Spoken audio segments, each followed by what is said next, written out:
Boa noite. Boa noite a todos. Estão me ouvindo? Boa noite.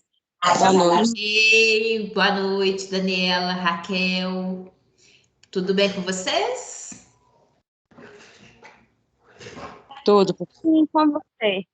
Joia. Muito obrigada, Raquel. Tudo bem, graças a Deus também. Vou aqui abrir o material para a gente começar a nossa aula, viu? Deixa eu arrumar aqui. Ai, que sempre aparece isso aqui. Ai. Só um minutinho, deixa eu pôr aqui. Muito bem. Nossa aula. Coloca aqui. Deixa eu ver se está aparecendo.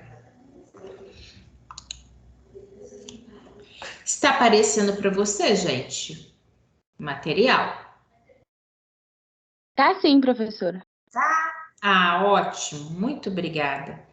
É porque aqui no... Engraçado, deixa eu até ver se eu consigo. Ah, agora deu certo. Ótimo. Que eu gosto de acompanhar. E aqui, ultimamente, esse meu celular também está custando a mudar. Na hora que eu coloco aqui. Então, vamos dar início. O pessoal ainda está entrando, mas está aí Dani, Maria Eduardo, Otávio, Raquel. Que ótimo. Isso aí. Vamos, deixa eu ver aqui. Dani, hoje você pediu o link. É sempre o mesmo, tá, Dani? É sempre o mesmo da aqui, só para não tem mudança não. Enfim, deixa eu colocar aqui, não. As mensagens que eu tenho aqui não são da turma de vocês, não. Muito bem, vamos aqui dar início. Organizei aqui. Tem, logicamente, os avisinhos básicos, né? Lembrando você, semana que vem, olha só, estaremos, se Deus quiser, presencialmente lá na Guajajaras, viu? Semana que vem a apresentação dos trabalhos. Ai, gente, isso daqui é porque meu celular tá ligado ao computador, porque acaba com essa bateria, né? Aí, eu vou ser obrigada a tirar, fechar. Vamos ver. Vamos ver se ele fica. Não, não fica. Não tem jeito. Deixa eu tirar. É porque esse Teams, a bateria pelo menos do meu celular, ele voa, ele tá com carga 100%. Aí antes de chegar na hora do intervalo, ele já tá assim o mínimo possível. E como eu gosto de acompanhar, mas aqui ligar nesse computador dá sempre esse problema. Então, olhem só, semana que vem, como o nosso cronograma, como a gente já tem falado, né? Mas é só para lembrar a todos, nós estaremos presencialmente, com a graça do Senhor, lá na unidade Guajajaras. Inclusive, já reservei a sala, a nossa sala é a sala 500, tá? É uma sala que a gente já, ao chegar, vocês já possam se dirigir, enfim, para a gente poder se encontrar lá e já ir se organizando em relação à apresentação dos trabalhos, tá bom? Até semana passada também coloquei, mas eu acho que sempre, né? Só para recordar aqui vocês em relação aos temas e as equipes que vocês mesmos definiram, tá bom? Bem, então, só para chamar a atenção em relação a isso. Bem, e aqui, né? Responder o avaliar. Gente, ontem a coordenação passou para a gente uma listinha, né, de alunos que ainda não responderam o avaliar. Depois eu vou encaminhar no WhatsApp, no reservado, porque na turma tem 3 pessoas que ainda não responderam o avaliar. Aí eu vou encaminhar para vocês, tá? No reservado, pedir a vocês que, por favor, não deixem, né, de responder o avaliar, ele é muito importante. Semana passada, né, juntamente até com aquele tempo que a gente fez atividade da parcial, eu pedi que vocês também respondessem. Então, assim, é muito importante que é um feedback, tá, em relação de vocês, alunos, para a instituição. Então, depois eu vou encaminhar, até não encaminhei antes, para poder explicar. Então, vou mandar aí no reservado para as 3 pessoas da turma que ainda não responderam, para vocês, né, terem aí o lembrete e, por favor, responder o avaliar, tá certo? Que aí, na próxima listagem que a coordenação liberar, vocês já não estarão mais lá naquela lista, tá bom? Bem, e lembrando a todos vocês aquilo que a gente sempre fala, né? Oi, pode falar? Quem quer falar alguma coisa? Pode falar. É eu, a Dani. Aqui, você sabe Diga, se Dani. lá na faculdade, lá da Timbires, eles estão com campanha de vacinação ainda? Tá, porque eu dei aula prática ontem e eles estavam com campanha lá, tá? É lá na Timbiras, né? Pô, tá sim, tá todo vapor, tá? Pelo menos assim, até ontem estava, né, Dani? Tô falando pelo menos até ontem. Ontem eu lecionei, passei por lá. Ontem, inclusive, era a Pfizer que eles estavam aplicando a vacina. De qualquer forma, né? Se você tiver que ir só para em termos de vacina, vale a pena dar uma ligada, conferida, né? Enfim, porque eu também não acompanho ali no dia a dia, mas a partir do momento da vacinação, o que eu tenho visto, Dani, é que tá sempre tendo a vacinação, tá? Então, pelo menos ao longo de todas essas aulas práticas que eu sempre vou, tem sempre gente lá, até fila eu já peguei. Assim, vi uma fila de pessoas lá aguardando, né? Ontem estava super tranquilo, estavam aplicando, então é uma boa, né? Um bom local aí para vocês. Já tem tempo, Dani? Já está na época da sua segunda dose? Não, porque... Não tá não, porque a minha é em dezembro, que eu tomei aquele dia lá na Ah, faculdade. foi. Só que eu acho que já pode tomar. Ah, é? Não, eu não sei, não estou nesse sentido, não sei detalhes, mas de qualquer forma, só confirma, né? Liga para lá, veja direitinho, verifique se realmente é a vacina que você precisa de tomar, enfim. Mas que eles estão aplicando, estão sim, tá? E o pessoal, pelo visto, tem tido uma boa procura lá. Bem, pelo menos no horário que eu vou, igual ontem, estava tranquilo, né? O horário da noite, enfim. Bem, aqui do avaliar, que já falei com vocês. E aqui, olha só, semana passada, gente, depois eu estava vendo ali o burburino de vocês ali no grupo de WhatsApp. Meu Deus do céu, vocês não deixam nem a atividade acabar. Aí eu fui ver depois que quando é assim, eu deixo para a coisa correr e depois eu para me verificar o que está acontecendo, né? Vocês tinham toda a razão. O que estava acontecendo é que lá no sistema não tinha salvo a resposta. Eu vou até mostrar para vocês. Então, mesmo colocando a resposta correta, o sistema não identificava. Porque na hora porque a gente faz, elabora a atividade e tem que colocar a resposta, né? Só que ele não salvou. Então, também não sei porquê, enfim, foi a primeira vez que aconteceu isso. E aí acusava como erro, porque ele, tudo, se você colocasse A, B, C, D, E ali, ia dar erro da mesma forma, porque o sistema não reconhecia a resposta correta, viu? Então eu vi, vou mostrar até vocês isso, viu né, o erro ali. Realmente, na hora que eu fui olhar, vocês tinham colocado a resposta correta. E aí eu acrescentei, como eu falei com vocês, até para poder dar paz ao coração de vocês, né? Acrescentei, tá? Porque não foi um erro. Alguém conseguiu? Oi, Lu, sim. Sim, a Lu acho que está com dificuldade de acesso. Aí eu até coloquei para vocês, né? Para vocês ficarem tranquilos. Então, na hora que eu lancei as notas lá no AVA, eu já acrescentei os 50 pontos pertinentes a essa questão. Foi até bom que aí não precisou de fazer depois retificação, tá? Mas como eu falei com vocês, vou iniciar aqui hoje fazendo sim, né? Fazendo aqui a correção. Até coloquei, compus aqui para vocês verem que na hora que eu montei, né? Eu gosto quando coloco esse tipo de atividade. Eu gosto sempre de fazer como se vocês fizessem uma revisão sobre o assunto, que acho também que é o tipo de atividade que, embora seja avaliativa, um bom momento de vocês estudarem sobre o assunto. Então, vocês vão ver, todo mesmo montado em cima da aula que a gente tinha tido, tá bom? Então, vou fazer aqui a correção, vou mostrar ali para vocês aquela questão que foi fruto aí de discussão, né?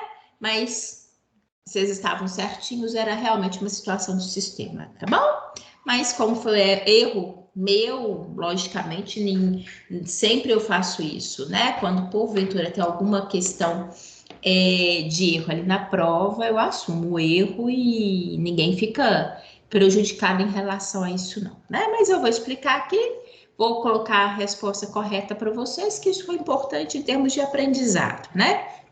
Que numa outra situação, ninguém venha ter dúvida em relação a isso, tá ok? Deixa eu ver aqui, colocar para vocês. Aí, o que eu montei? Literalmente, eu peguei a questão, né? Fui lá na atividade, peguei a questão e fiz aqui para mostrar a vocês, né? O que a gente trabalhou e para vocês perceberem em termos ali da resposta, enfim. Então, a atividade, ela teve valor de 500 pontos, foram 10 questões, cada um, né, tendo valor de 50 pontos, tá? Então, olha aqui, a primeira questão. A dominância é a manifestação pela qual os alelos de um único gene interagem em um heterozigoto. Assinale a alternativa que indicar o conceito de dominância completa. Então, o que é ter dominância completa? Nós vimos que às vezes tem codominância, né? Então, tem dominância completa, tem a questão da recessividade, enfim. O que é ter, né, a dominância completa? É justamente quando o alelo será expresso quando existir apenas uma cópia. Como assim? Azão azinho, né? Aquele clássico, aquela correlação mendeliana que a gente viu. Enfim, quando a característica, né, dominante, mesmo no indivíduo heterozigoto, como, né, que hipoteticamente azão, azinho, ele é heterozigoto, mas ele vai se manifestar, né, no fenótipo da pessoa, vai ter a leitura daquela característica, né? Então, olhem só como era para marcar o conceito de dominância completa e a dominância completa, deixa eu até colocar aqui, né, para chamar a atenção de vocês. Já que a dominância completa é quando o alelo será expresso quando existir apenas uma cópia, nós podemos ver aqui em termos de alternativas que nós temos a alternativa direitinho. O alelo será expresso quando existir apenas uma cópia, né? Então, aqui é essa a questão correta, tá bom? De uma maneira geral, ali na turma, vocês foram super bem, né? Eu até vou fazer a correção, porque eu me recordo, agora eu não sei alguém específico, que além daquela questão que vocês tiveram dúvida e que realmente tinha uma inconsistência do sistema, teve alguém que falou que teve uma dúvida numa outra questão, então eu acho que vale a pena, né? Para a gente não deixar ninguém aí com dúvida. Mas vocês foram muito bem. De nota, né? Vários tiraram o total, né? Então, ou quando não, isso foi uma vacilada, né? Enfim, então, aqui, a questão 2, olha só. As anormalidades cromossômicas são responsáveis por fração significativa das doenças genéticas. Que, na verdade, na unidade 3, né, a gente apresenta aqueles conceitos básicos, mas ele tratando fundamentalmente disso, das alterações cromossomais, né? E ali das síndromes que ocorrem em virtude dessas alterações. Síndrome de Down, a síndrome de Down ou a trissomia do 21. Nós temos síndrome de Patau, Klinefelter, Edwards, né? Então, assim, nós vimos várias alterações ali, né, cromossomais, que possam ser numéricas, estruturais, enfim. E a gente trabalhou justamente com isso, né? E aí ele vem falando. Ocorrendo, essas doenças genéticas podem ocorrer em aproximadamente 1 em cada 150 nascidos vivos. Mesmo porque a gente viu que muitas dessas alterações, elas são incompatíveis à vida. Então, muitas delas, elas tendem a gerar, né, no indivíduo, malformações e, consequentemente, ser responsável ali por várias situações de aborto espontâneo. Principalmente, né, se você se recordarem, principalmente ali no primeiro trimestre gestacional, tá? Bem, o estudo dos cromossomos e suas anormalidades é definido como citogenética, né? Que era a resposta correta. Se a gente observar, literalmente a gente tem isso lá no nosso material, né? Onde fala que a citogenética é o estudo dos cromossomos e suas anormalidades, que é clássico, que é o que faz com que a ciência que vai estudar essas alterações genéticas a nível cromossomal, né? Que vem justificar a identificação ali, né, dessas síndromes. Então, a gente falou a unidade 3 inteira, né, citando, falando das alterações que possam ser por um acréscimo, por exemplo, de uma unidade cromossomal, né, que são principalmente as trissomias, que possam eventualmente ser uma deleção ou um acréscimo, né, ali na estrutura cromossomal. Então, é a ciência que realmente estuda, é a responsável, né, por essas características. Deixa eu ver aqui. A Lu agora conseguiu. Deixa eu só admitir ela aqui, gente. Seja bem-vinda, Lu. Então, é a ciência que é responsável por esse estudo, né? E que aí, logicamente, norteou aí as demais questões quando a gente observou mais detalhadamente, né? Que tipo de alteração e o que ele acarreta, né? Principalmente em suas características físicas e fisiológicas, né? E o que isso possa impactar na vida daquele indivíduo. A questão 3. Das alternativas abaixo, assinale a única alternativa que não corresponda a aplicações da citogenética. Então, eu até coloquei aqui, porque nós falamos que esse estudo dos cromossomos é justamente a observação, né, dessas possíveis alterações dos cromossomais, elas possam, na verdade, ter uma aplicabilidade vasta, né? Já que a gente consegue correlacionar patologias com a alteração, né, do cariótipo. Daqui a pouco até, se não me engano, tem uma questão que eu pergunto o que vem a ser cariótipo, né, ou cariograma, que é quando a gente tem aquela identificação dos 23 pares cromossomais, que é típico da espécie humana, né? Então, quando eu tenho alguma alteração do cariótipo, eu posso ali correlacionar com as patologias possíveis, né? Então, é uma observância importante. A citogenética, ela permite isso, né? A aplicação da citogenética que nos permite essa correlação. Obviamente, a partir dos estudos já existentes, né? Quando eu consigo, por exemplo, verificar no cariótipo de um determinado indivíduo, né? X, em que ele vai apresentar ali, por exemplo, 3 cromossomos 21, eu sei falar, né? Falar assim, olha, esse indivíduo, ele é portador da síndrome de Down. Então, você consegue fazer essa correlação, né? O indivíduo de Klinefelter, ele é XXY.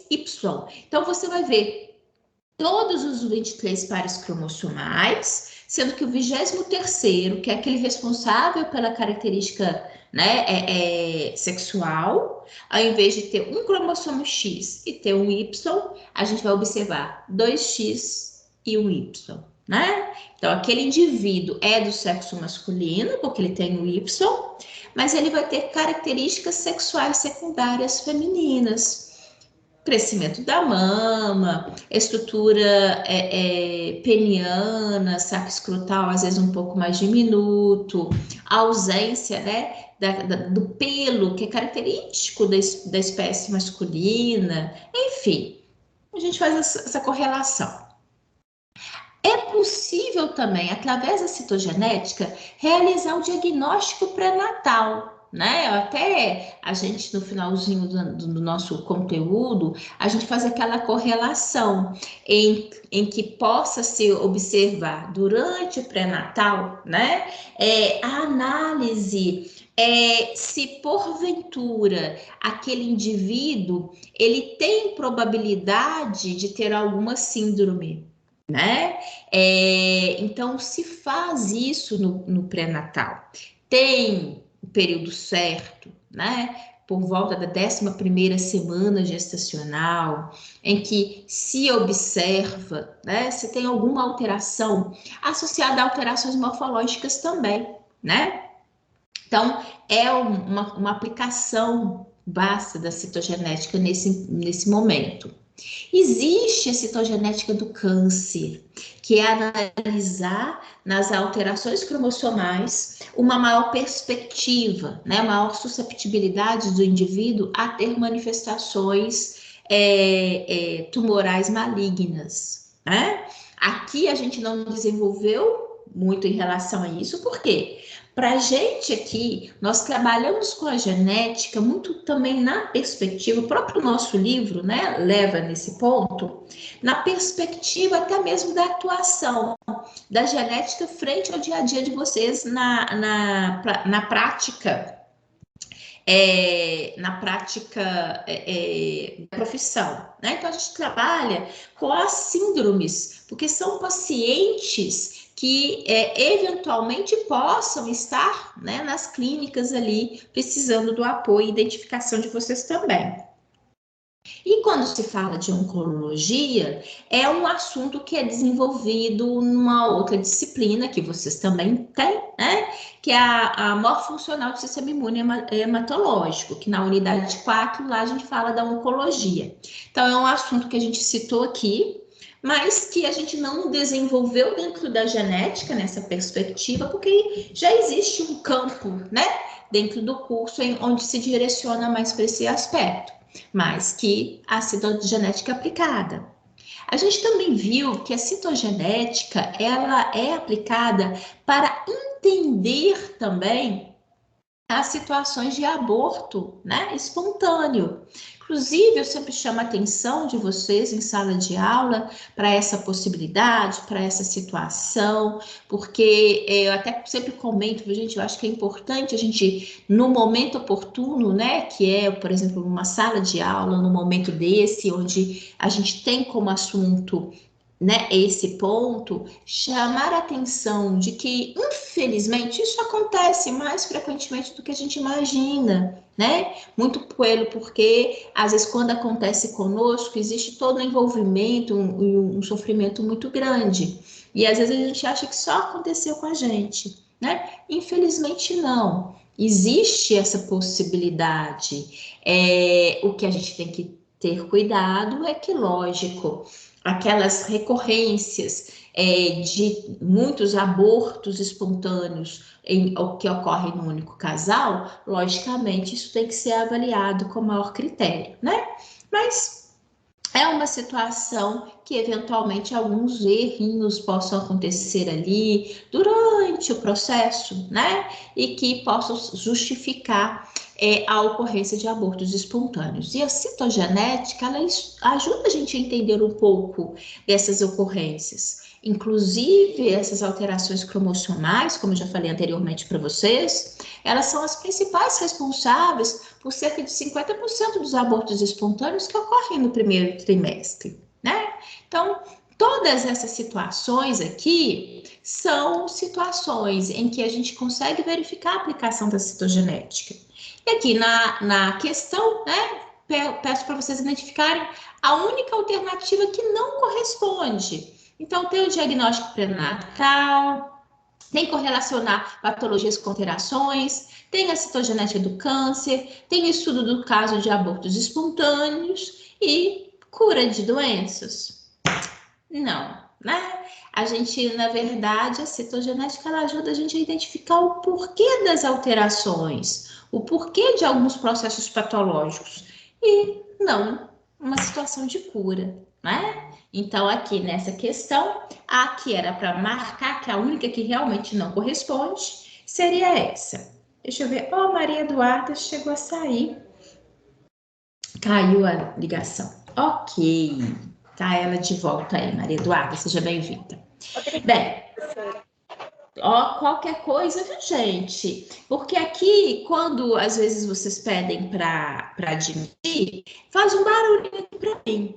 Mas se porventura a turma perceber que eu não, né, não ouvi, porque às vezes você está aqui tão associado, qualquer coisa vocês podem me falar, tá? Porque eu sempre tento aqui ficar de olho no colega que está querendo entrar.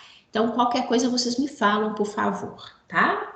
Bem, vamos então para a próxima questão. Essa.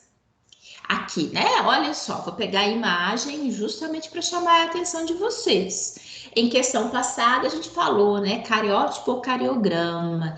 Essa é uma imagem de um cariótipo ou cariograma, onde a gente tem, né, os 23 pares cromossomais. Esse daqui é o 22º, esse daqui é o 23º par cromossomal. Nós temos esses aqui, né, que a gente denomina cromossomos autossômicos, que são aqueles que estão correlacionados a nós, independente do sexo que possuímos, e esse 23º, que é o 23º par cromossomal, que é associado ao sexo do indivíduo, né? Que aqui, no caso, se trata de um indivíduo do sexo feminino, porque ele é XX. Então, eu pergunto aqui, a exposição dos cromossomos organizados de acordo com o seu tamanho é o conceito de justamente cariótipo ou cariograma, né? Enfim, coloquei aqui, tem hora que é até difícil colocar alguma questão, alguma alternativa que não seja verdadeira, né? Mas a gente coloca aqui para eventualmente quem, né, tá meio ali desavisado, às vezes poder cair em tentação, né? Mas só para ver se realmente vocês guardam direitinho. A gente, na verdade, não coloca para vocês errarem, a gente coloca para vocês, para ver se realmente vocês se recordam. E aqui eu coloquei imagem, né, do meu material, justamente para mostrar para vocês que a gente deu esse conceito. Cariótipo ou cariograma é a exposição dos cromossomos, a mesma coisa, olha, a exposição dos cromossomos organizados de acordo com o seu tamanho, né? Então, tá aqui. Então, o que eu chamo a atenção de vocês é justamente isso, é um tipo de atividade que eu coloco para reafirmar os conceitos importantes, né? Para chegar na frente, poder fazer questões mais elaboradas, mais um pouco mais complexas, mas para testar mesmo, para fazer vocês recordarem qual que é o conceito da matéria, tá bom? Porque é importante. Vira e mexe acontece, igual isso daqui, essa imagem é uma imagem de questão, né? Que cai em prova. Então, só para chamar a atenção de vocês mesmo, tá? Isso é importante para a gente ali reafirmar e conferir com vocês esses conceitos que caem muito. Aí você fala assim, mas as provas que eu vou fazer é dentro da fisioterapia. Sim, por isso que o curso tem essa disciplina, porque ela acaba sendo também motivo, né? Ali de ter uma ou outra questão, e mesmo porque tem a aplicação da genética dentro dessa perspectiva, até da atuação do fisioterapeuta, já que como nós vimos, e semana que vem na apresentação do trabalho de vocês, né? Com certeza isso vai ficar ainda mais evidente, de que vocês, enquanto profissionais, vão atuar com vários pacientes que possam apresentar essas síndromes. Bem, aqui também é um cariótipo ou cariograma, até coloquei uma imagem diferenciada. Eu até gosto muito de trabalhar isso, tanto no meu material de slide, como aí nessas atividades, porque às vezes é muito comum a gente, enquanto professor, e até mesmo vocês, enquanto alunos, a gente meio que se viciar, né, a fazer uma representação das coisas de uma maneira meio padrão. Por exemplo, aqui, né, nessas imagens. Cariótipo ou cariograma, que vem sendo apresentado dessa forma, sem coloração, enfim, né? Que é realmente, às vezes, até o mais usual. Mas é interessante, importante, a gente verificar uma outra maneira de se apresentar a mesma coisa, que acredito que não seja motivo de dúvida, né? Porque as estruturas cromossomais, a contagem, é tudo muito padrão, né?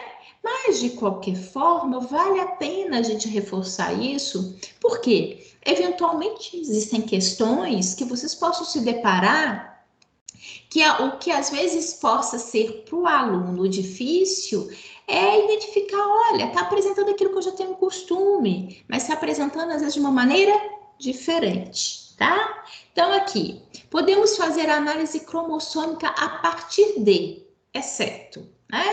Então aí vem o cariótipo ou cariograma, por quê? Porque aqui eu tenho as estruturas cromossomais dispostas aos pares, né? Aqui, inclusive, eu chamo a atenção que esse cariótipo ou cariograma, ele se trata de um indivíduo do sexo masculino. Por quê? Ele é XY, né? O 23º par aqui é XY. Então, é um indivíduo do sexo masculino.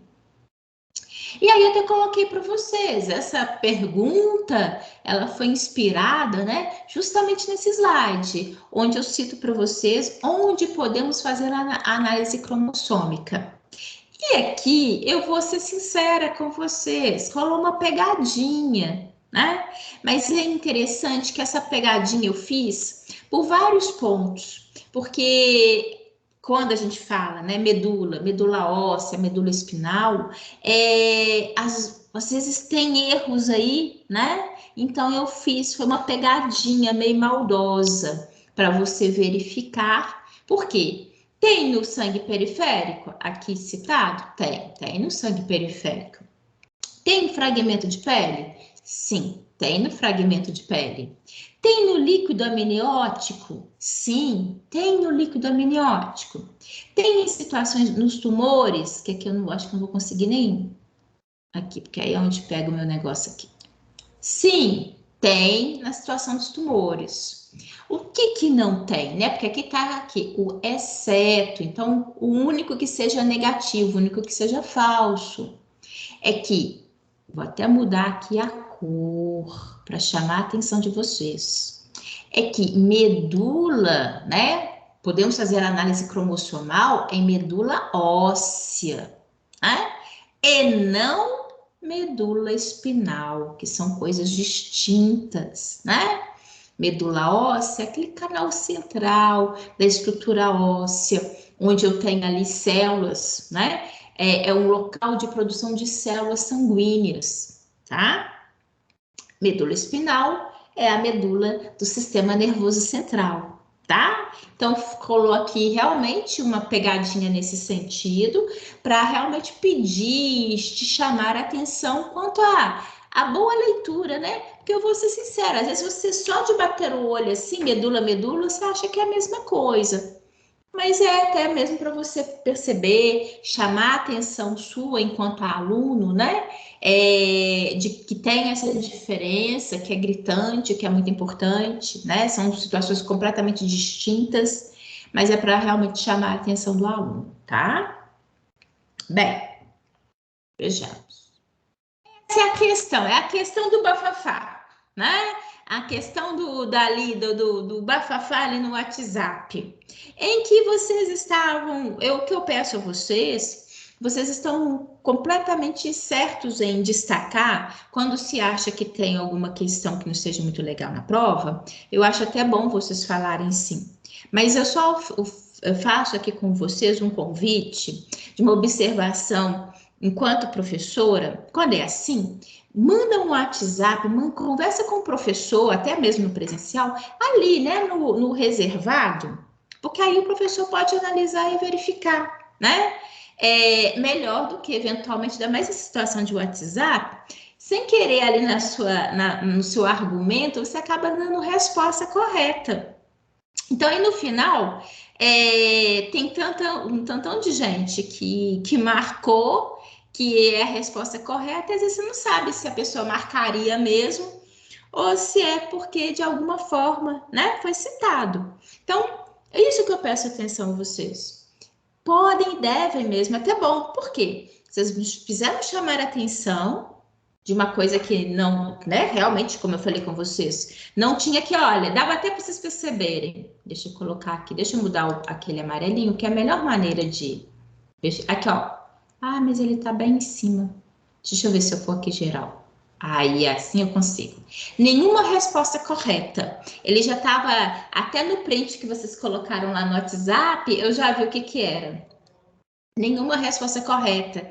Eu, não sei, eu vou ser sincera, eu não sei se eu esqueci de marcar ou se eu marquei e o sistema não fixou, né? Às vezes não percebi que não fixou, enfim. O fato é que passou mesmo. Então, por isso, tudo que vocês, se vocês porventura marcassem aqui, ó, ele ia falar que estava errado, mas não é porque estava escrito que estava errado, é porque não tinha nenhuma resposta cadastrada, né?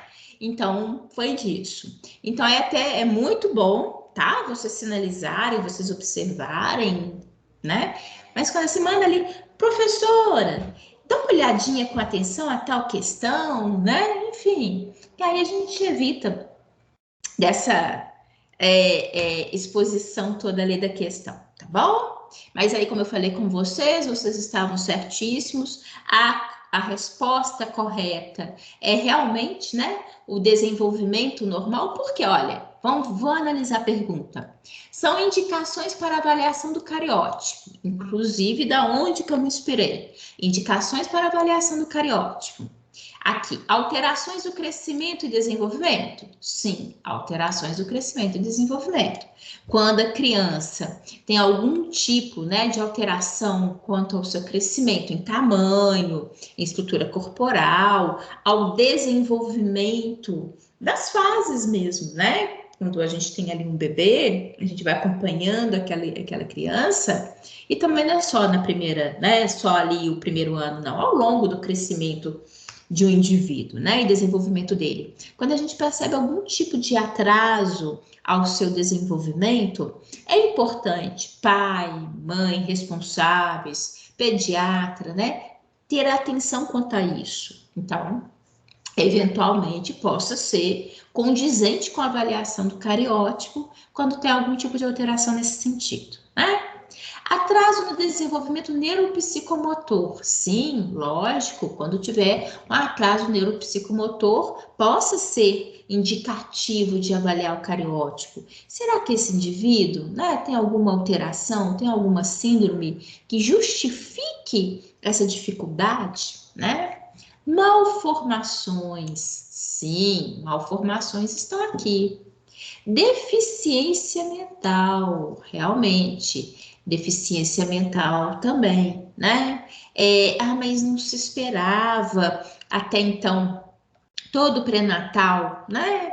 Foi tudo certinho, não tinha ali a princípio, né? Nenhuma alteração que se justificasse.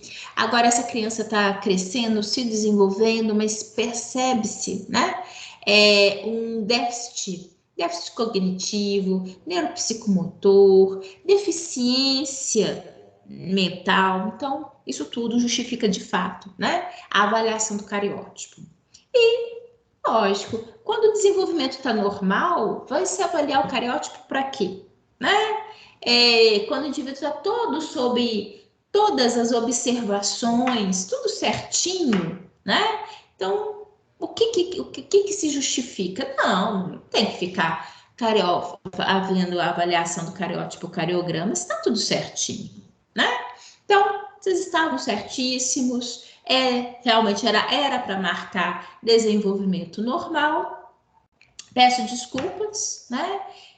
mas ninguém saiu prejudicado do ponto de vista de ponto, tá bom? É bom também que, diante da discussão, ninguém também nunca vai errar isso em momento algum, né? Mesmo porque ela era simples, mas de qualquer forma, né, faz com que a gente guarde e realmente a gente não venha errar em relação a isso, né? E eu vou ter mais atenção ao marcar a questão ali certa, né? Agora eu vou me certificar muitas vezes em relação se tá tudo marcadinho, bonitinho, tá bom?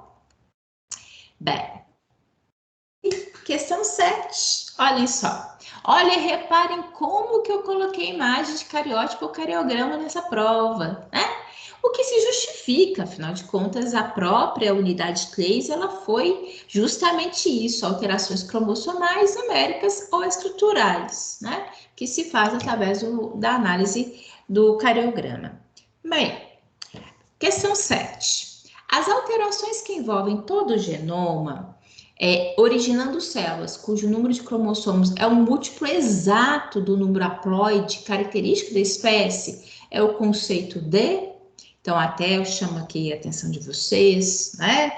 Percebam que esse cariótipo ou cariograma está aqui. E o que a gente tem são múltiplos, né? Aqui, ó, ao invés de a gente ter pares cromossomais, nós temos tripletos, né? Olhem, cada estrutura cromossomal aqui, ao invés de ter 2, tem em 3, né?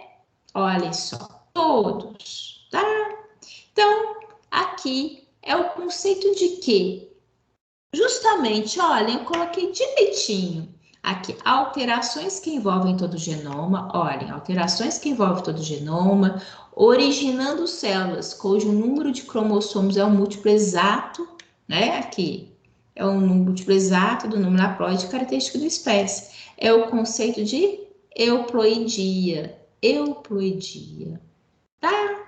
Então, é o conceito característico, né? Então, para a gente poder marcar aqui. Inclusive, essa situação dessas euploidias são o que a gente tem, né? Como falei com vocês, as principais ocorrências de aborto, porque infelizmente essa situação de realmente ter múltiplos, né, em todas as estruturas cromossomais, isso realmente é incompatível ao bom desenvolvimento, ao desenvolvimento morfológico. Então, aí cai sobre aqueles detalhes que nós falamos, né? Malformação dos órgãos, né? Infelizmente, situações de aborto. Questão 8. Quando ocorre a fertilização de um ovócito por 2 espermatozoides, o que denominamos, né? É aquela situação que a gente chamou, né? A atenção de que é uma coisa que tem que ser o mais raro possível, né? O nosso organismo mesmo tem uma proteção frente a isso. Por quê? Porque a estrutura do espermatozoide, ela vem com metade do número de cromossomos da espécie, né? Com a informação genética daquele pai biológico. O ovócito vem com outra metade do número de cromossomos da espécie, material genético, e é o material genético da mãe biológica desse indivíduo. Então, quando eu tenho a fusão dessas duas células, eu tenho metade com metade, que aí eu vou ter o inteiro, que aí eu tenho a fecundação, a formação da célula ovo e zigoto, que é o material genético com a quantidade ideal, característica para a espécie humana. Mas quando, né, existe a entrada, né, ocorre um erro a fim de permitir a entrada de 2 espermatozoides, eu vou ter a junção, na verdade, de três metades, né?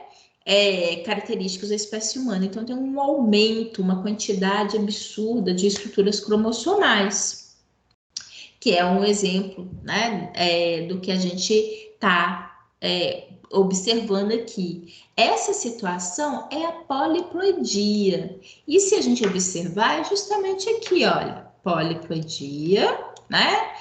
Que é a causa mais comum, é a fertilização de um ovócito por 2 espermatozoides, né? Então, essa situação, ela realmente tem, até que o desenho, né, esquemático que eu coloquei lá para vocês, quando a gente fala aquele N, é justamente para indicar que é um indivíduo haploide, né? Com a metade do número de cromossomos e de DNA da espécie, né? Se tiver a junção de 3, poxa, em vez de ser 2N, vai ser 3N. Próxima questão, que é a questão número 9. São causas da não disjunção cromossômica. O que é essa não disjunção? É justamente, né, quando não tem uma divisão adequada. Aqui foi quando eu chamei a atenção de vocês. Gente, olhem só, quando a gente estuda divisão celular, né, particularmente aqui, quando a gente está falando não disjunção de estruturas cromossomais, e no que se refere a essas alterações cromossomais que nós estamos estudando, refere-se à divisão celular por meiose, né? Então, deixa eu ver aqui se alguém precisando de ajuda aqui, gente. Não é da turma de vocês. Ok, tranquilo. Então, o que acontece? A gente precisa de recordar lá quando a gente vê divisão celular, onde existem aquelas fases, né?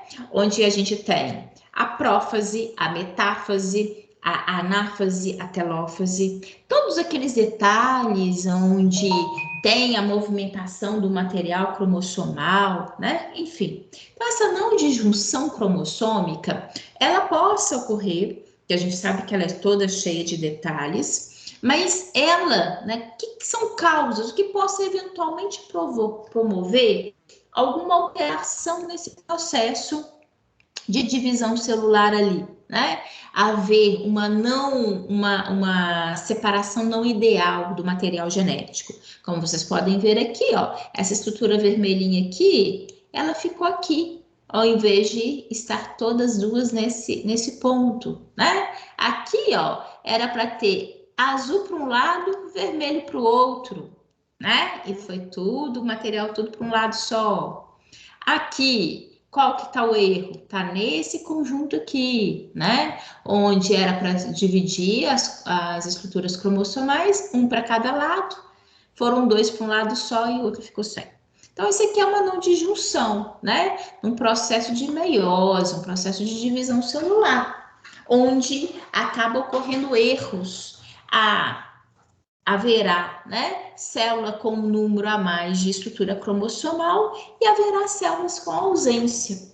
Então, eu falei com vocês e a gente discutiu isso, inclusive, de que a não disjunção cromossômica ela possa ocorrer devido a alguns fatores. Primeiro, a maioria dos cromossomos que ocorre essa não disjunção são cromossomos do tipo que a gente denomina de acrocêntricos. Inclusive, eu coloquei lá no meu material para vocês, né? Esse desenhozinho aqui, que é quando a gente vê lá no iniciozinho, aquele repertório básico de estruturas cromossomais, onde a gente recorda, tem metacêntrico, submetacêntrico, acrocêntrico e telocêntrico, né? Então, esse tipo de estrutura cromossomal do tipo acrocêntrico, ele é mais susceptível, sim, a eventualmente ocorrer uma não disjunção, tá? Existe também, o que a gente também destacou, que é essa idade materna, né? É mais susceptível, até chamei a atenção de vocês, gente. É lógico que isso não significa 100%. Não significa que seja uma mulher mais madura, que de repente engravide, que obrigatoriamente eu terei filhos com alguma alteração em função da não disjunção. Não significa também que toda mulher jovem que engravide esteja livre da ocorrência de uma não disjunção. Mas, foi o que a gente falou, observando-se estatisticamente, né? A gente observa a população de uma maneira geral. a gente pode perceber que a situação da idade materna, consequentemente, né, ali da ovogênese, que é o material que eu tenho contido no meu organismo, e do qual eu libero isso mensalmente através, né, daquele momento que a mulher está fértil, logicamente que a idade da ovogênese mais avançada, ela predispõe mais essas mulheres a poderem apresentar essas características. Deixa eu ver aqui. Ok, não só vocês não, é outra situação. Joia. Isso. Outra característica, né? A perda de um cromossomo pelo atraso na separação de um dos cromossomos durante a anáfase, que é outra justificativa da não disjunção cromossomal. Então, aqui, vocês iriam encontrar as causas e marcar a única que não justificasse essa não disjunção. Então, cromossomos acrocêntricos, a gente falou, efeito da idade da ovogênese materna, perda de um cromossomo, ok? Cromossomos metacêntricos? Não, cromossomo metacêntrico é esse daqui, né? Não tem nada a ver, eles não são mais susceptivos. Quem são mais susceptivos são os cromossomos acrocêntricos. Então, realmente, o que era para marcar era essa questão. Décima e última questão da nossa atividade, né? Do qual se fala do momento em que eventualmente a gente possa passar, que é numa situação de aborto espontâneo, que inclusive eu aqui hoje, comentando as questões anteriores, já até respondi essa questão daqui, né? Porque olha só, 50% dos abortos espontâneos que ocorrem no primeiro trimestre gestacional são devido, né? Bem, a remédios teratogênicos? Não, a remédios, ainda mais aborto espontâneo, né? Seria questão de remédio. A radiação, a herança genética ou as anormalidades cromossômicas. E nós vimos que as anormalidades cromossômicas são responsáveis justamente por 50% dos abortos espontâneos que ocorrem no primeiro trimestre. Então, era para marcar essa questão, né? Então, assim, o que eu chamo a atenção de vocês, e aí, né, eu mesmo falei com vocês, que eu dei no outro dia, né, expliquei para vocês o que tinha acontecido, e falei assim, não, semana que vem a gente corrige, já que, né, inclusive tinha gente que manifestou dúvida em outra questão, eu acho que isso é importante, né, até mesmo para que essa dúvida não não surja lá na frente, não só na nossa prova, mas em questões que vocês possam vir fazer até fora da faculdade, né? Em termos de prova, no que refere-se à nossa disciplina, tá bom? Alguém quer perguntar, ainda se tem algum tipo de dúvida? Tá tudo ok? Deu para acompanhar direitinho?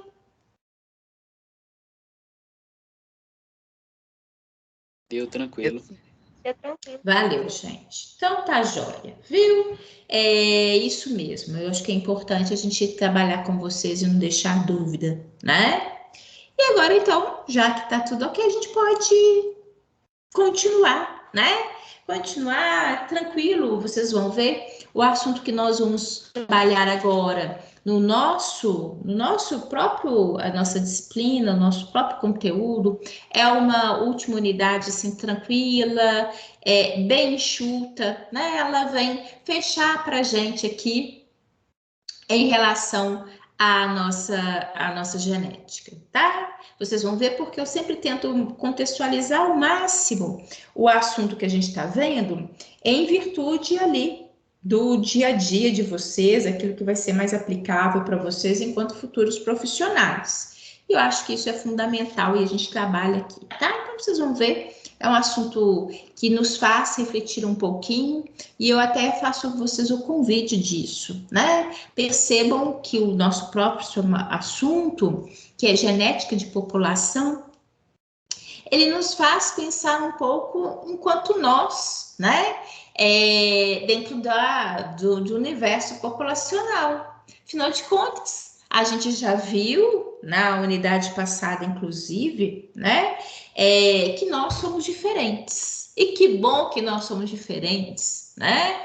Eu sempre gosto de finalizar a nossa unidade 3, quando a gente fala de tantas síndromes, destacando a vocês a importância, né, do respeito, do acolhimento às diferenças. E chamando a atenção que às vezes nós somos variáveis, né?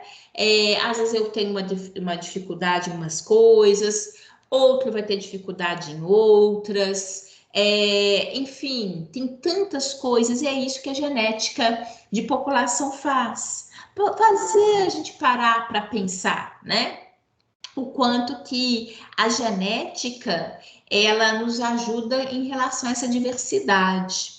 E aí a gente abre esse assunto aqui dessa unidade, discutindo a variabilidade. E tem um texto, né, que ele fala bem classicamente o que é essa importância da genética de população, quando a gente avalia a população humana, que é nosso foco, né?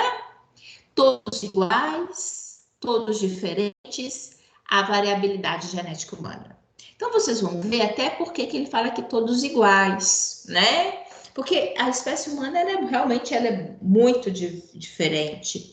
Mas nós temos características que nos norteiam, concorda? Afinal de contas, até para a gente verificar. Temos várias situações, por exemplo, do ponto de vista estrutural, né? Da estrutura funcional do nosso corpo, existe determinados padrões, nem todo mundo segue, nem todo organismo é 100% ali, tudo certinho, como se dentro, né, dessa linha do que a gente imagina ser igual, mas tem elos aqui que nos faz ter semelhanças. Então, nós temos semelhanças e temos diferenças. E aí, rapidinho, mas eu acho muito importante a gente ter uma noção do que esse texto aqui nos fala, porque ele nos remete ao que a gente vai trabalhar dentro da nossa unidade, tá bom? Então, eu vou fazer aqui, é breve, mas tentam aí perceber o que o autor do texto, né, está nos falando em relação a isso. Olha só, morfologicamente, a nossa espécie, que é o Homo sapiens, é relativamente homogênea. Justamente disso que eu estou chamando a atenção de vocês, né? Já a partir do momento que somos da mesma espécie, tem algumas características que nos norteiam, né? Existem, todavia, pequenas, mas importantes diferenças, quer entre os indivíduos de uma população, quer entre indivíduos de populações distintas. A constatação da variabilidade humana está patente em aspectos externos, ou seja, é só a gente se observar, né? Na hora que a gente está ali, todo mundo junto, tem detalhes que nos faz diferentes, né?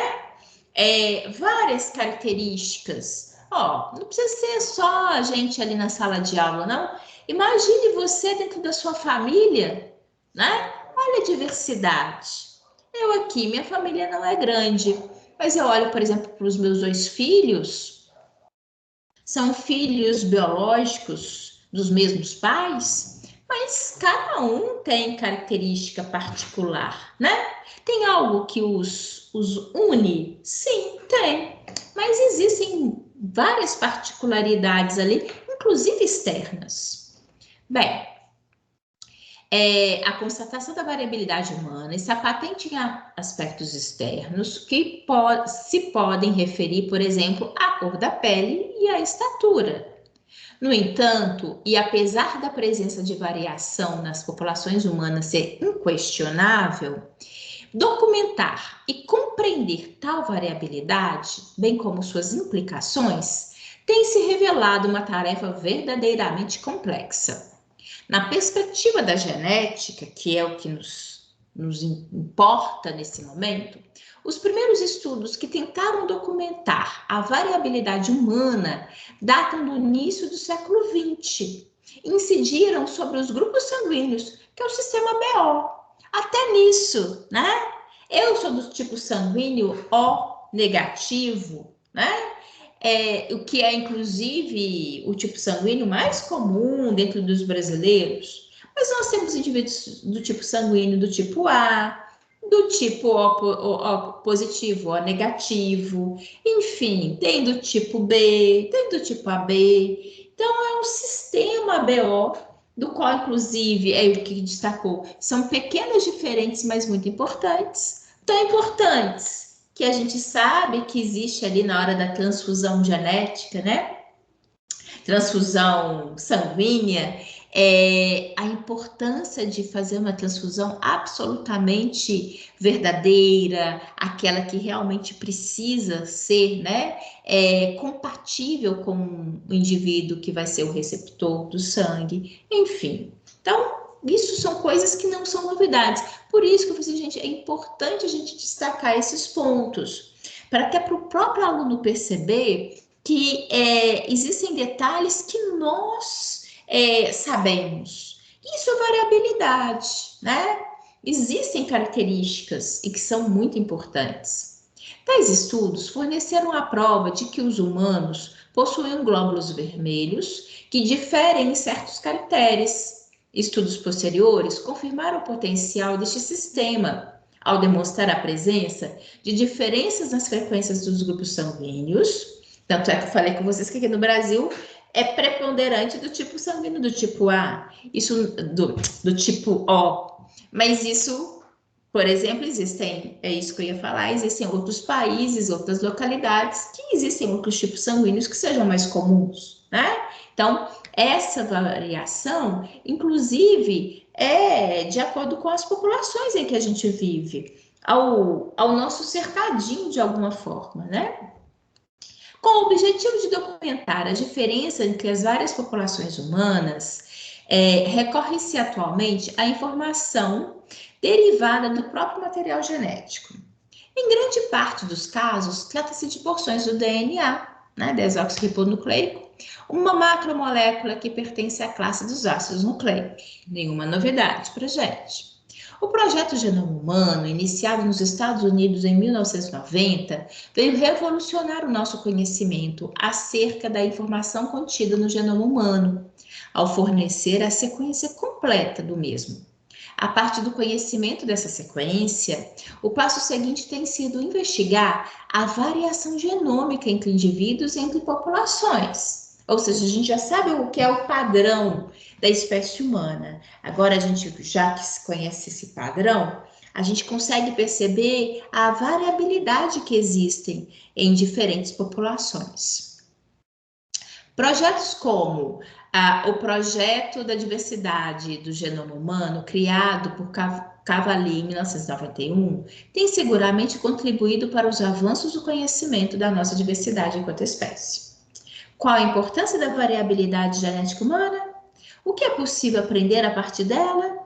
Um dos aspectos mais relevantes é que, a partir do conhecimento obtido, torna-se possível esclarecer as relações evolutivas entre as diferentes populações e documentar a origem da espécie humana. Em termos muito gerais, poderemos dizer que o princípio da base destes estudos, está acabando, tá, gente? É o de que a variabilidade se acumula nas populações ao longo do tempo. Vocês vão ver, porque a gente vai falar sobre isso aqui.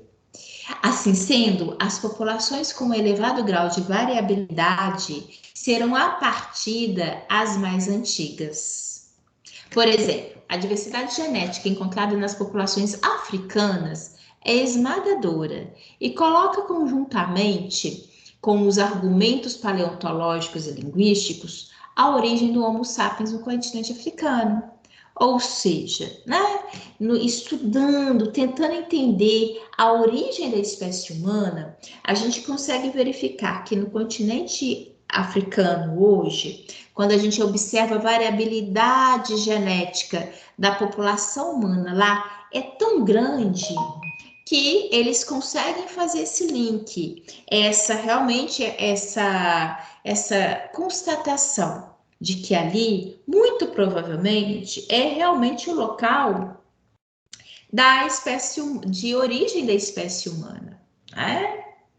Por outro lado, o nosso conhecimento acerca da variabilidade genética humana tem reflexos na compreensão dos fatores que controlam a dicotomia saúde e doença.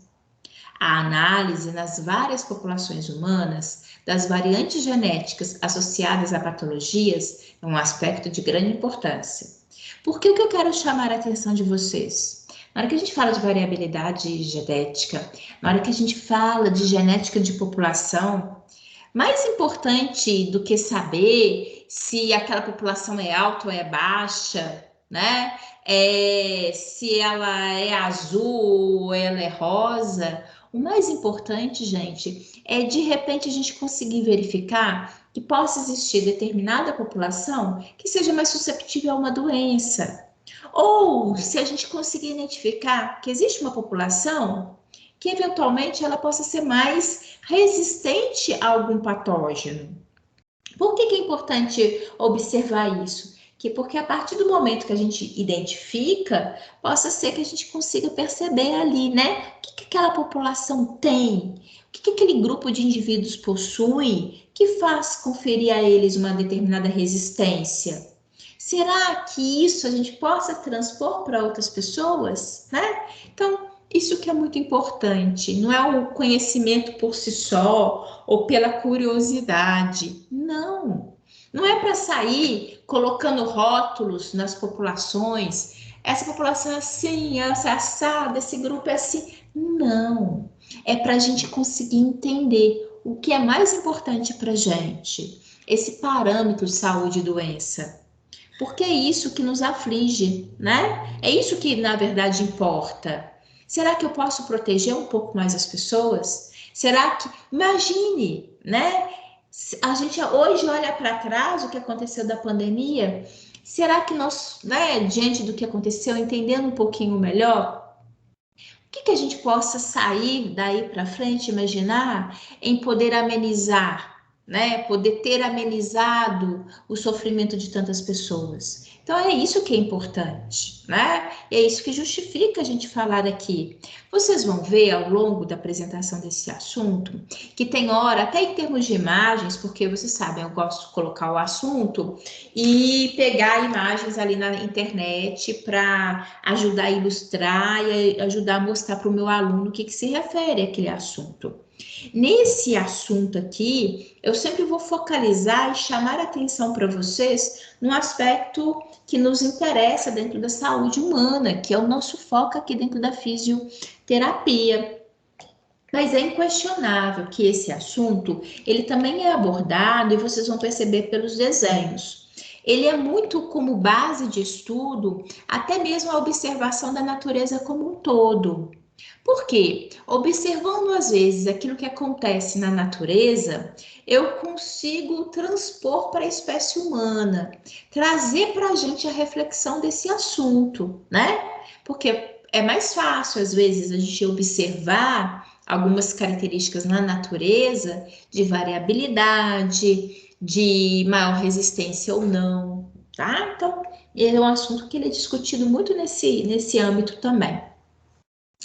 Bem, aqui. A análise nas várias populações humanas das variantes genéticas associadas a patologias é um aspecto de grande importância. Para além das variantes causadoras de doenças ditas mendelianas, são aquelas decorrentes de um único gene, variantes genéticas designadas de predisposição ou susceptibilidade, inclusive acabei de falar aqui com vocês, ocupam atualmente o centro das atenções. Genes de predisposição, vocês viram, Angelina Jolie, ela fez a retirada das mamas porque ela observou geneticamente que ela tinha ela realmente tem uma susceptibilidade a desenvolver câncer de mama. E isso, na verdade, o que a motivou a fazer essa busca, essa análise, foi o fato de ter perdido a mãe, de ter perdido a tia pela mesma doença, né? Então, aí ela, assim, ó, então deixa eu analisar, eu faço parte dessa árvore, né, genealógica. O que será que às vezes existe ali de genético que está presente nessa minha família que possa nos susceptibilizar, né, mais a essa incidência dessa doença. Genes de predisposição interagem com fatores ambientais, tá? Inclusive, isso dentro da oncologia é muito forte. A gente tem uma predisposição genética, mas aqui o meio, se eu estou mais susceptível à radiação solar, se eu, porventura, trabalho no meu ambiente de trabalho, eu tenho ali, né, acabo me sofrendo exposição, por exemplo, à radiação iônica. Então, assim, são situações que possam, às vezes, né, ajudar a acelerar ainda mais aquela característica genética, tá?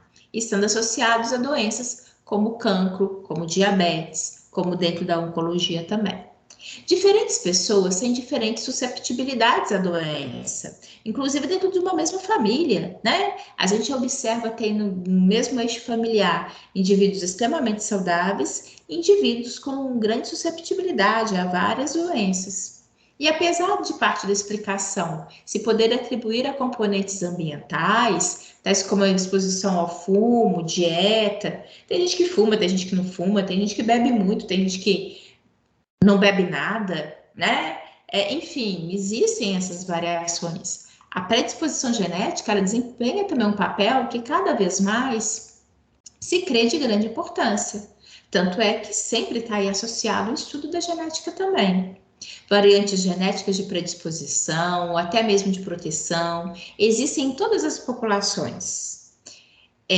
Todas as populações humanas, sendo de grande interesse para a investigação biomédica. É aquilo que eu já pontuei para vocês.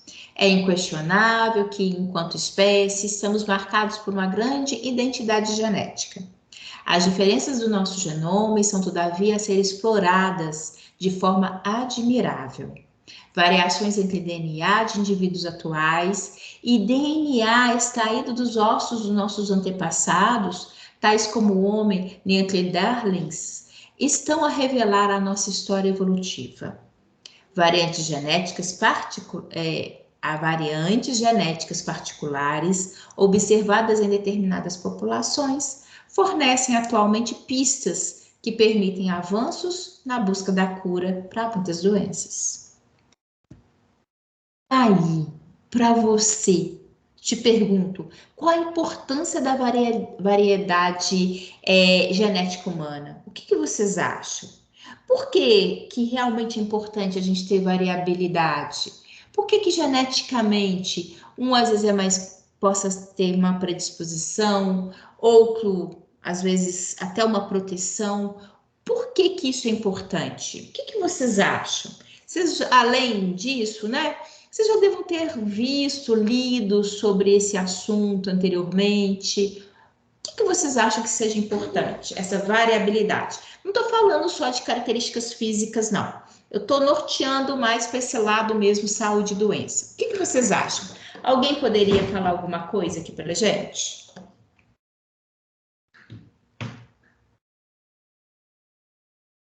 Ah, meu povo caladinho. Ah, se eu pudesse jogar um balde de água fria no Cisarri agora, para ver todo mundo falando.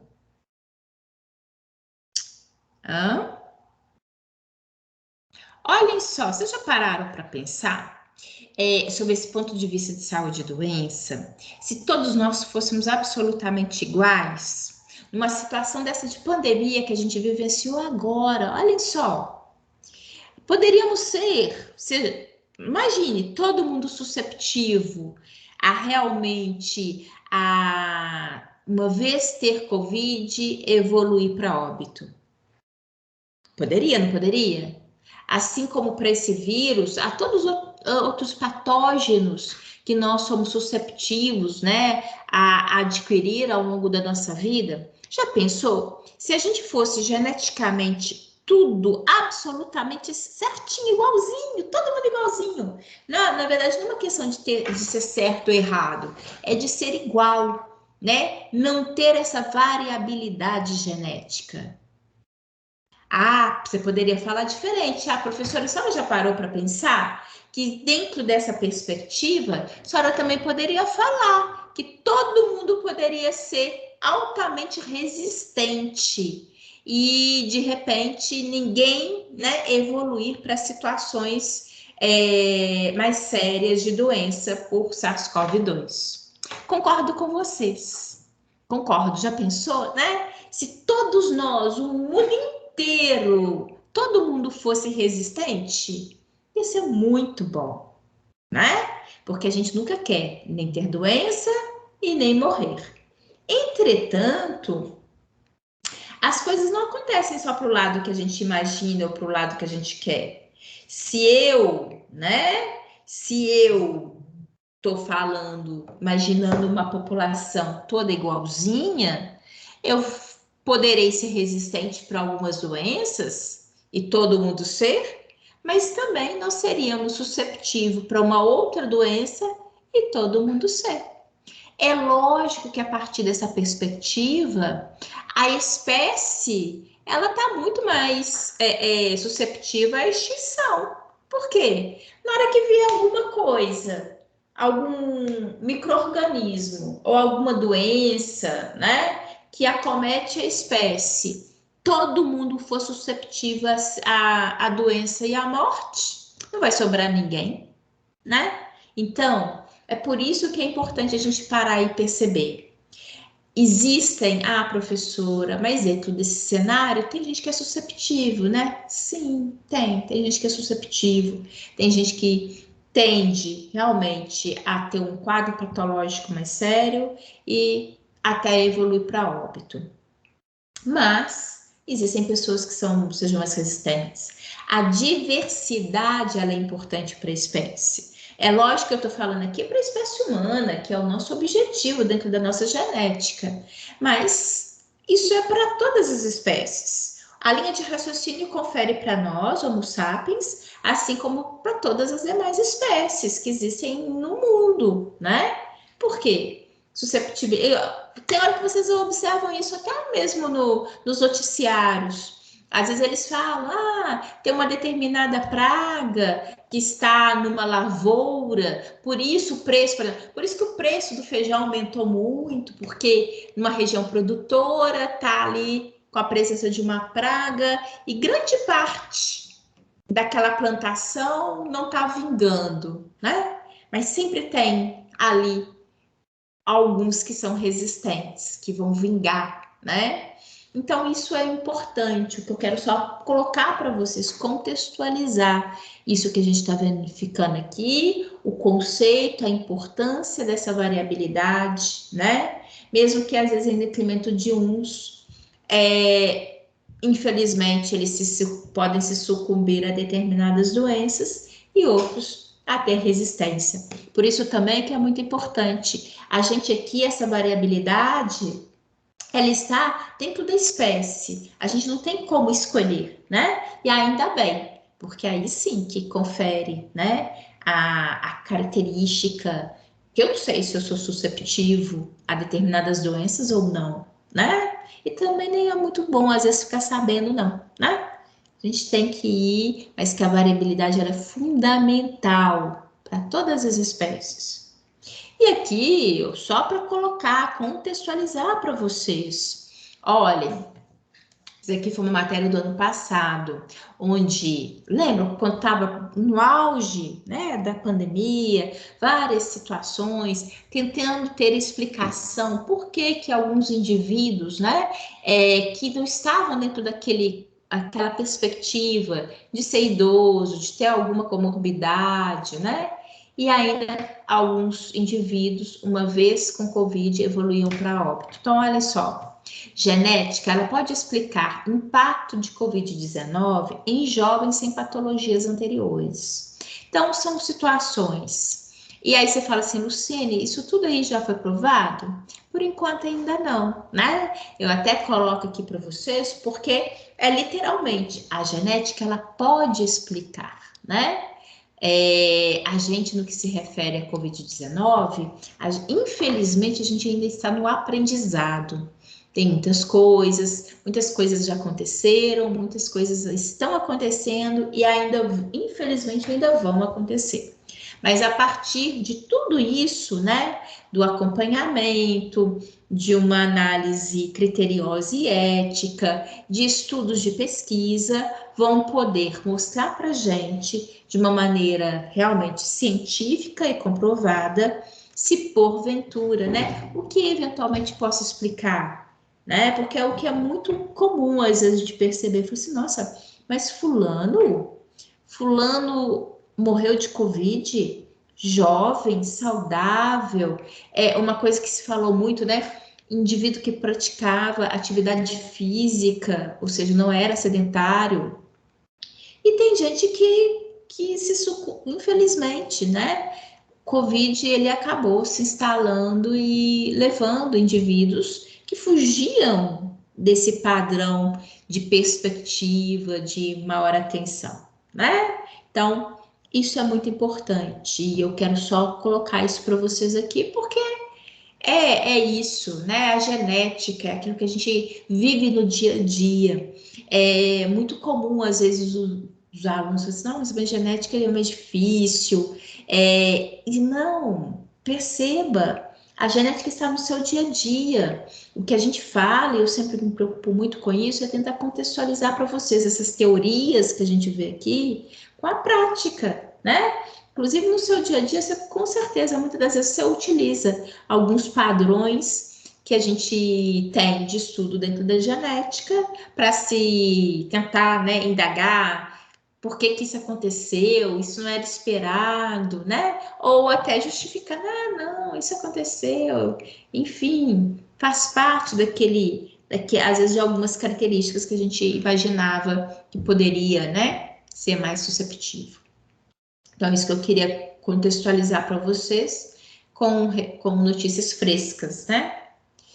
E aqui, a gente literalmente dando alguns conceitos para a gente entender o que é essa genética de população. Bem, genética a gente tem trabalhado com ela desde o nosso primeiro dia de aula. População, empiricamente, todos nós sabemos, né? Mas conceito, que é um grupo de indivíduos da mesma espécie, que coexistem em uma área e tempo comuns, né? E são capazes de reproduzir e gerar descendentes férteis e viáveis. Então, população brasileira é o quê? Indivíduos que estão, neste momento, vivendo no território brasileiro e no mesmo período atual. A população brasileira da década de 50, na década de 20, ok, era aquela população brasileira, com outro perfil, né? Mesmo porque várias características, várias coisas mudam, né? E, consequentemente, a própria população. Até a contagem, né? A quantidade de indivíduos numa determinada população. Então, todas essas são características importantes, né? Da gente pontuar. Então, genética de população é a parte da genética que analisa a quantidade e a distribuição da variação genética na população e as forças que controlam essa variação. Nossa população brasileira tem determinadas características que podemos pontuar, né? Tanto de características físicas, quanto de características, quanto ao critério saúde e doença, né? Então, tem muitas coisas que possam ser abordadas, explicadas dentro da nossa população. Eu achei interessante, achei aqui, por isso eu vou colocar lá na minha aula. É o mapa mental, né? Falando da genética de população, explicando o que é. A gente acabou de falar, mas acho que é interessante. Também é chamado de genética de população ou populacional, um campo teórico dentro da biologia, que busca através de cálculos matemáticos, vocês vão ver. Eu vou reduzir daquilo que é fundamental, essencial, né, e aplicável dentro da fisioterapia. Estudar a distribuição e composição genética em uma ou mais populações e as consequências de possíveis mudanças. Variação genética de uma população que se reproduz aleatoriamente, isso é importante, né? A população tem cruzamentos, né? e nós daremos descendentes de uma maneira aleatória. De repente, eu posso me apaixonar aí por um nortista, é isso que é o problema. Meu marido casou com a mineira. Meu irmão, né?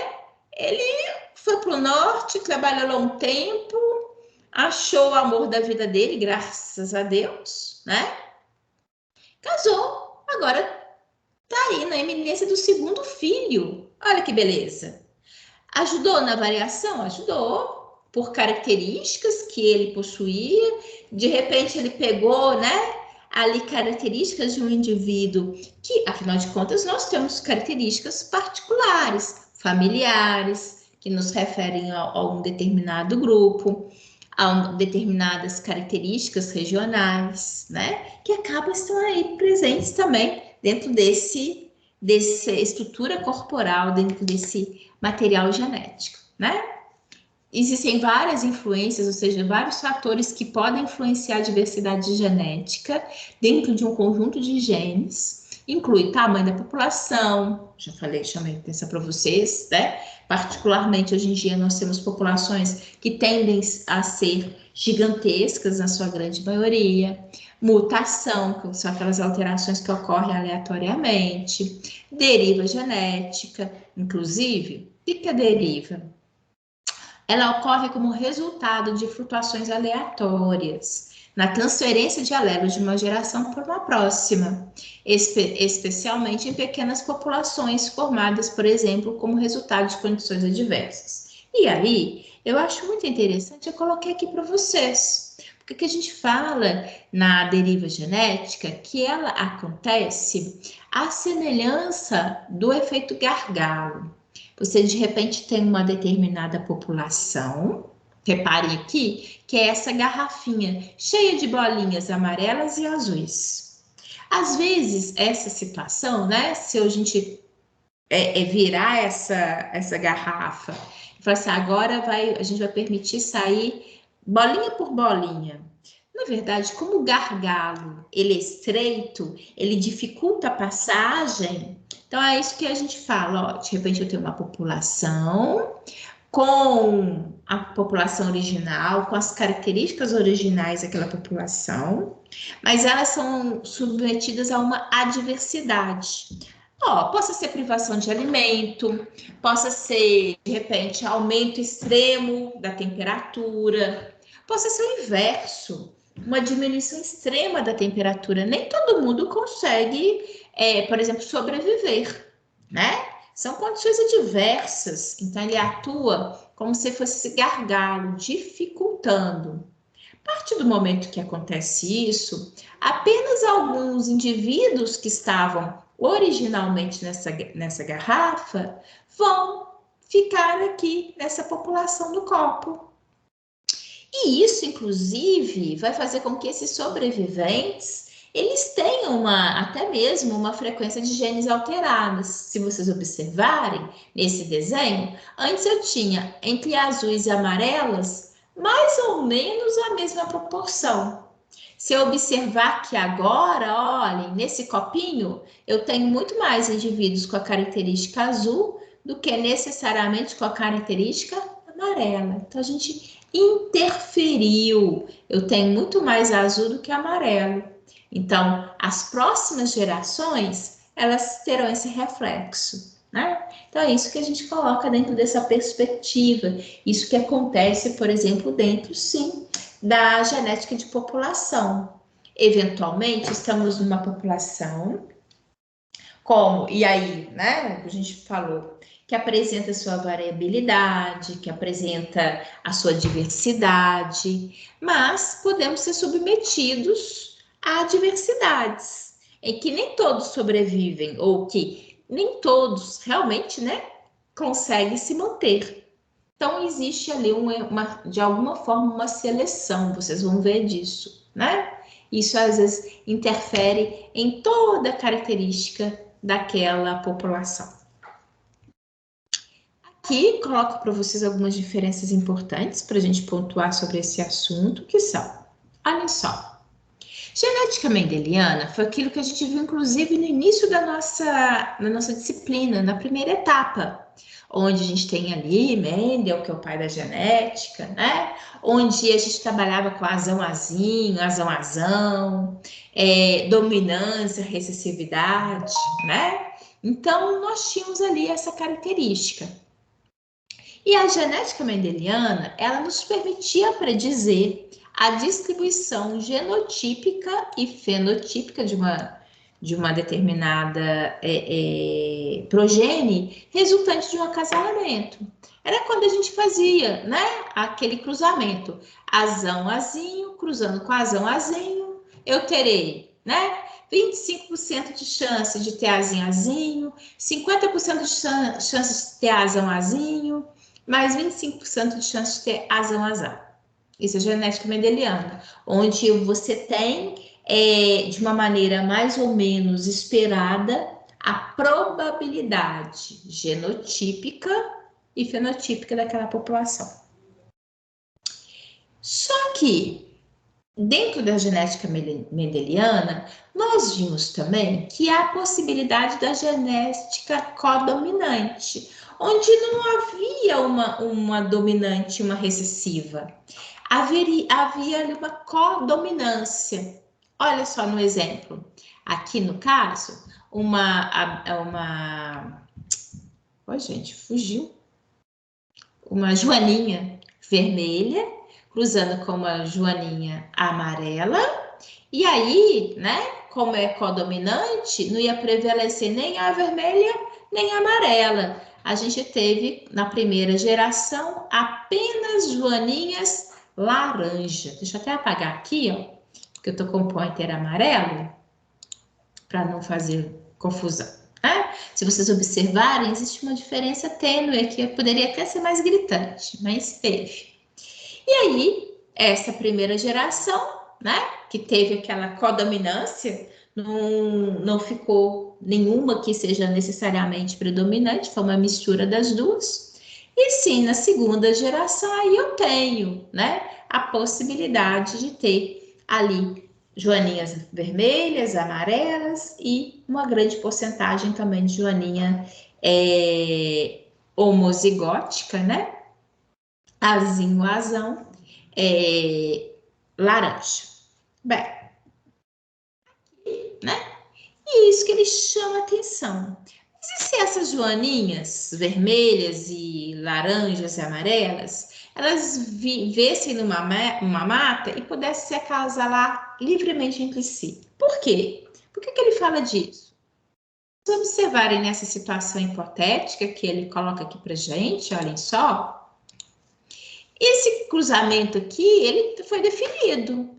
Joaninhas vermelhas cruzando com joaninhas amarelas. E ele ainda fala que era uma linhagem pura, né? E determinando. É tipo aquele casamento arranjado, né? Você só pode ter o cruzamento com aquele indivíduo e não tem como escolher. Mas já pensou? Se tivesse ali toda a diversidade, você puder escolher, que é o que, na verdade, nós, a espécie humana, a princípio, né? A gente pode, com a graça de Deus, né? Porque acabou isso, daquele casamento arranjado. A princípio, espera-se que você possa ter relação com quem você vem escolher, com quem seja o seu escolhido. É aleatório, né? Embora muitas das vezes a gente possa brigar, tem uma fase auge da vida, né? Que às vezes as amigas todas brigam pelo coração de um só, coitado, né? Mas por mais que a gente brigue, mas depois cada um se aconchega com um, né? Cada um. Se você for escolhida, ótima, mas se não for também, a fila anda, não é? Próximo, né? E tem que ser assim, pelo amor de Deus, né? E aí vai ser um próximo, aí a gente vai perceber que aquele anterior nem tão bonito era assim, né? Nem tão especial era assim. A fila andou e você fala assim, nossa, que beldade que esse que eu arrumei agora, né? Então aí é uma situação hipotética, mas que acontece, né? E aí esses acasalamentos livres, que gera uma diversidade muito maior. Então, isso é importante a gente destacar. Muito da nossa variabilidade genética, que a gente discutiu ali agora, iniciando o nosso assunto, ela vai justamente por essa possibilidade, né? De acasalamento livre, né? Tem padrão? Não, não tem padrão, não. Você pode apaixonar por um japonês, você pode apaixonar por um italiano, você pode apaixonar pelo seu vizinho, você pode apaixonar por quem você quiser, né? E os rapazes também por quem você quiser. Não tem problema nenhum, né? É acasalamento livre. Escolha quem te faça feliz, isso que é importante. Aquele que você julga que seja eleito. Aí, bom, né? Embora a maioria dos acasalamentos, no nosso caso, na espécie humana, na maioria das vezes a gente não está pensando em dar descendentes, né? A gente sabe que tem hora que as coisas acontecem, até quando a gente não está pensando, né? Então, é por isso que aí aparece um de um jeito, outro de outro jeito, um com o olhinho puxadinho, né? Um todo cheio de sardas, um assim, outro assado. Olha que maravilha, olha que beleza que é a nossa população. Olha a diversidade, né? Nem todo mundo nasce com 1,80 m que nem eu, aí. Não tem jeito, isso não é para todo mundo, não. Né? Eu tô baixinha aqui porque eu tô sentada, vocês não têm noção, né? Variabilidade genética, né? Variabilidade, que bom, graças a Deus. Isso é ótimo, né? Olha só que maravilha, cada um de um jeito. E isso, essa variação é o que a gente permite dizer a distribuição genotípica, ou seja, o que tem lá no gene e que acaba aparecendo fenotipicamente, que logicamente, né, é a manifestação daquele gene. Ela é resultante de todos os acasalamentos possíveis na população. Que beleza, né? Por isso que nós temos realmente diversidade de características, não só físicas, como também variabilidades, quanto à susceptibilidade, quanto a manifestações de saúde e de doença, né? Bem, tem os prós e contras de tudo, né? Como nós já discutimos. Mas, diante de prós e contras, o bom mesmo é essa variabilidade. E que bom também que não é uma coisa de escolha, né? Que a gente não consegue fazer escolha. Ó, você vai ser resistente a determinada doença, você vai ser susceptível. Não, isso não acontece. Como acontece de uma forma que a gente, né, não tem essa escolha, ela é muito democrática, isso aí é muito importante. Equilíbrio genético, que é o desenvolvimento das tecnologias realmente baseadas no DNA. Nas 2 últimas décadas tem revolucionado, a gente já discutiu isso na nossa matéria, né?